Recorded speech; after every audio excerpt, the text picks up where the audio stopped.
सभापति महोदय, आज एक अत्यंत ही महत्वपूर्ण मुद्दे पर सदन विचार कर रहा है। यह सदन जिस बात को विमर्श में लाया है, जो संशोधन बिल आया है, वो कोई सामान्य नहीं है। इसलिए सामान्य नहीं है कि हिंदुस्तान के तमाम राज्यों में मंडल कमीशन की रिपोर्ट को लागू कर दिया गया था। 16 नवंबर 1992 को 9 जजेज के बेंच ने जब फैसला लिया था तो जम्मू कश्मीर को छोड़कर सभी प्रांतों ने लागू किया, लेकिन आर्टिकल 370 को समाप्त कर माननीय प्रधानमंत्री नरेंद्र मोदी जी ने भारतीय गणतंत्र को पूर्णता ही नहीं दी, बल्कि भारतीय समाज के उस हर वर्ग को जो संवैधानिक अवसर और संवैधानिक प्रावधानों से वंचित था, उसे संवैधानिक प्रावधान और संवैधानिक अवसरों तक पहुंचाने का काम किया। उसमें जम्मू कश्मीर के शेड्यूल कास्ट, शेड्यूल ट्राइब और ओबीसी तीनों ऐसे समुदाय हैं। कोई भी राज्य और राष्ट्र तब तक विकसित नहीं होता है जब तक उस राज्य और राष्ट्र में एक बड़ा वर्ग अपने आप को ठगा या वंचित महसूस करे। न्याय की अवधारणा कहती है कि राज्य का यह दायित्व होता है सिर्फ संविधान के आधार पर ही नहीं, बल्कि नैतिकता के आधार पर उन सभी वर्गों में यह विश्वास दिलाए यह राज्य उनके लिए है, राज्य उनका है। लेकिन जम्मू कश्मीर में ऐसा नहीं हो पाया था। सभापति महोदय, 1956 में जम्मू कश्मीर राज्य ने गजेंद्र गडकर कमीशन का गठन किया और उस कमीशन के रिपोर्ट का कोई लाभ नहीं हो पाया। 1969 में वजीर कमीशन का गठन हुआ, उसका कोई लाभ नहीं हो पाया। 1977 में आदर्श सेन आनंद कमीशन का गठन हुआ, जिसने मात्र 2% रिजर्वेशन शेड्यूल ओबीसी को दिया। इन परिस्थितियों में यह जाहिर होता है कि आर्टिकल 370 को समाप्त करना वह ऐतिहासिक कदम हुआ कि हाशिए के लोग जो पिछड़े थे, जो दशकों से ही नहीं शताब्दियों से अपनी पहचान के कारण, अपने जन्म के कारण आर्थिक, सामाजिक और शैक्षणिक चीजों से वंचित होते थे, राज्य ने उनकी इस वंचना को समाप्त करके मुख्य धारा में लाने का काम किया। इसका श्रेय माननीय प्रधानमंत्री नरेंद्र मोदी जी को जाता है। जो एक सबसे महत्वपूर्ण प्रश्न उठता है कि ओबीसी समाज को हम किस रूप में देखें, किस रूप में उन्हें लाभ मिलना चाहिए था। सभापति महोदय, लंबे समय से इस देश में विमर्श चला। काका कालेकर कमीशन का गठन हुआ था। बैरिस्टर सिद्धार्थ सिंह चौरसिया ने 84 पेज का एक डाइसेंट नोट दिया था। जिस प्रकार से सरकार ने काका कालेकर कमेटी को ठंडे बस्ते में डाला, उसके बाद मंडल आयोग का गठन हुआ। दुर्भाग्य की बात है, यदि हम सामाजिक आर्थिक संवेदना के साथ काम करते तो अपनी जातीय पहचान और जातीय विशेषाधिकार का सवाल हमारा पीछा नहीं कर पाता। लेकिन लोकसभा में उस वक्त जो बहस चली, बड़े दुर्भाग्य की स्थिति है, उस समय की सबसे बड़ी विपक्षी पार्टी ने मंडल आयोग पर जो स्टैंड लिया, स्वर्गीय राजीव गांधी जी का वह भाषण मैं पढ़ रहा था लोकसभा के डिबेट से। 1990 का यह भाषण है। इस देश का हर व्यक्ति जाति विहीन समाज की कल्पना करता है, लेकिन जाति विहीन समाज की कल्पना करने में, उसकी आड़ में, उस मुखौटे में जो पिछड़ी जातियां हैं, उनका दमन नहीं होना चाहिए, उनकी उपेक्षा नहीं होनी चाहिए। राजीव गांधी जी ने जो कहा, उनको मैं शब्द से अभिव्यक्त करता हूं। एक तरफ राम मनोहर लोहिया जी, दीनदयाल उपाध्याय जी, हमारे प्रधानमंत्री नरेंद्र मोदी जी सभी संकीर्णताओं से ऊपर उठने की बात कर रहे हैं, लेकिन उन संकीर्णताओं से ऊपर उठने में हम किसी जाति विशेष को, हम पिछड़ों को, हाशिए के लोगों को दबाना नहीं चाहते हैं। राजीव गांधी जी ने जो कहा, मैं उनको कोट करता हूं, is our goal is casteless society. और मंडल कमीशन में बहस चल रही थी, मंडल कमीशन को लागू करने की बात चल रही थी, तब उन्होंने जो कहा, you must avoid taking any step which takes you towards caste ridden society.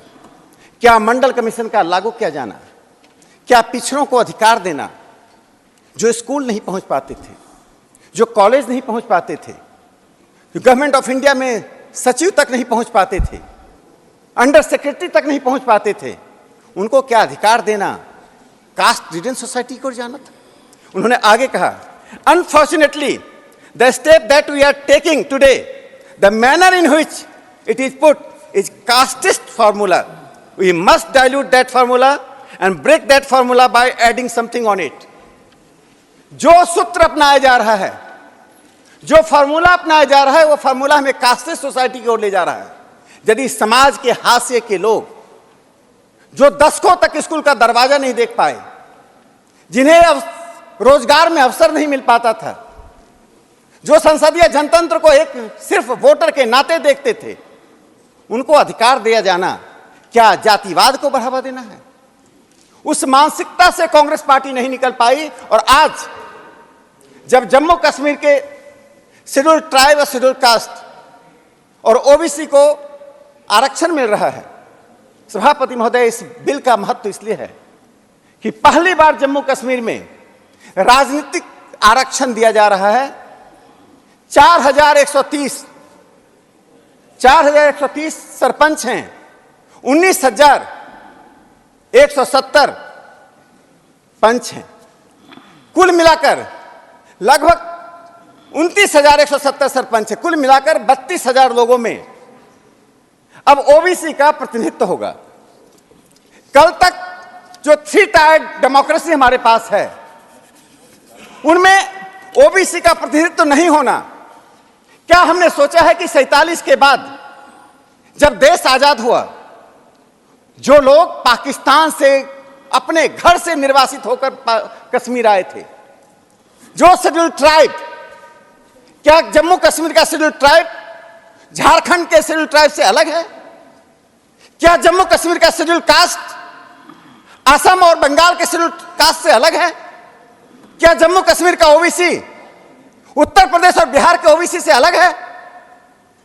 जो लोग ओबीसी के लिए घरियाली आंसू बहाते चले मगर मक्ष की तरह रोते हैं, वे बताएं देश को कि 47 से लेकर अब तक ओबीसी को, एससी एसटी को क्यों वंचित रखा गया? इसके लिए दोषी वे नहीं है तो और कौन है? सभापति महोदय,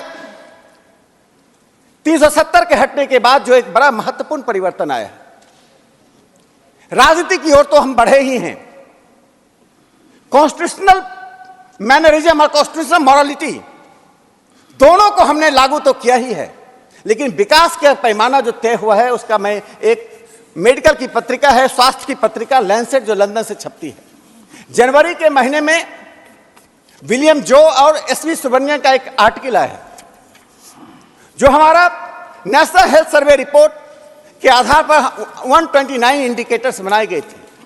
उस रिपोर्ट में एक बड़ी अच्छी बात कही गई कि लगातार कई वर्षों से 2021 तक का उन्होंने सर्वे किया भी, बल्कि 3 साल का भी सर्वे बाकी था, कि 48 इंडिकेटर्स में 129 में से 48 यानी 129 में से 48 इंडिकेटर्स में शेड्यूल कास्ट की प्रगति, अद्भुत प्रगति हुई है, रेडिकल ट्रांसफॉर्मेशन हुआ है। अब बताइए, अगर 370 नहीं हटता, उनकी आवाज ही नहीं सुनी जाती थी। वे अनशन पे बैठते थे, धरना देते थे, सरकार को मेमोरेंडम देते थे, अखबार में 3 पंक्तियां छप कर रह जाती थी। 370 का दबाव इतना उनके सर पे था, वो आगे नहीं बढ़ पाते थे।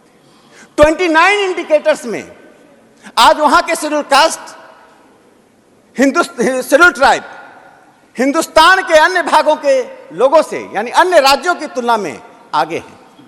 यह जो प्रगति हुई है, इस प्रगति का श्रेय आप किसे देंगे? क्या पंडित जवाहरलाल नेहरू जी के उस शासन व्यवस्था को देंगे जो यूनाइटेड नेशन में जम्मू कश्मीर के मसले को ले गए? क्या उनको देंगे जिन्होंने शेख अब्दुल्ला को बैठाकर हिंदुस्तान के अपने ही बच्चों को, अपने ही बेटों को एकलव्य बनने के लिए बाध्य किया?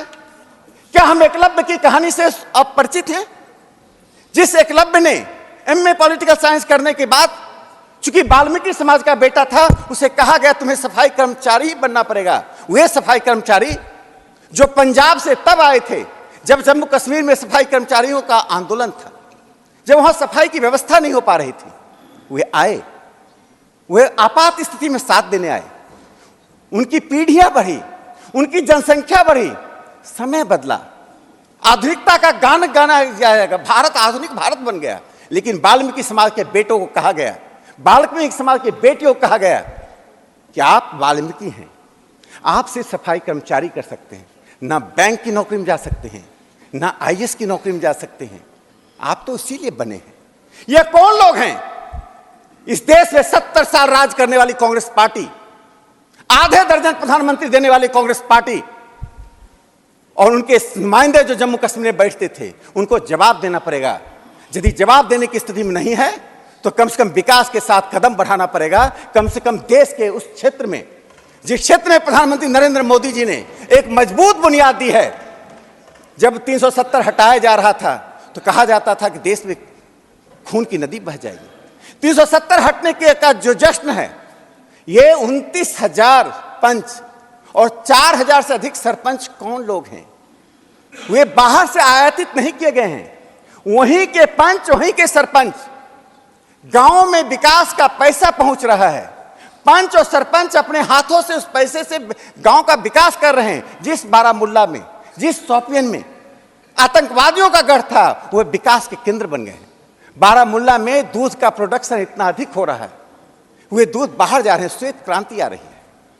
जहां पर खून की नदी बहती थी, वहां आज दूध की नदी बह रही है। इन परिस्थितियों को देखते हुए आज कांग्रेस पार्टी को और विपक्ष के उन लोगों को कम से कम जम्मू कश्मीर के ऊपर आत्मचिंतन इसलिए करना पड़ेगा, सभापति महोदय, इन्हीं की पार्टी के द्वारा 1964 में 370 को हटाने के लिए प्राइवेट मेंबर बिल लाया गया था। जब भागवत झा आजाद भी थे, कम्युनिस्ट पार्टी के सरजू पांडे भी थे, सोशलिस्ट के मधु लिमे थे, राम मनोहर लोहिया थे। एक मत से सदन ने कहा कि 370 को हटाइए। कांग्रेस पार्टी की क्या बाध्यता थी कि अपने ही सदस्य के द्वारा लाए गए प्राइवेट मेंबर बिल, बिजनौर के सांसद ने लाया था जो इंडिपेंडेंट थे लेकिन कांग्रेस से सहमति थी, उस बिल पर कांग्रेस ने, क्यों कांग्रेस पार्टी के सरकार ने कहा कि हम आगे इस कानून को समाप्त करेंगे, तत्काल इस पर हम अभी नहीं मानेंगे, सदस्यों को उस पर वोटिंग हुई। तो मैं कहना चाहता हूं 370 समाप्त होने के बाद देश प्रगति की ओर बढ़ रहा है, और जो सुविधाएं, जो अवसर बिहार, उत्तर प्रदेश, बंगाल, असम, उड़ीसा के ओबीसी भाइयों और बहनों को मिल रहा है, वही अवसर जम्मू कश्मीर के ओबीसी भाइयों और बहनों को मिलना पड़ेगा। देश से कांग्रेस पार्टी माफी मांगे। ओबीसी, एससी, एसटी के को सताए जाने के लिए लंबे समय तक वो सताए गए हैं, अब उनकी आवाज भी मुखर हुई है। आज जम्मू कश्मीर हिंदुस्तान के एक ऐसे राज्य के रूप में पूरी दुनिया के सामने खड़ी है जिसकी कोई मुकाबला नहीं कर सकता। श्रीमती सुमित्रा बाल्मीकि।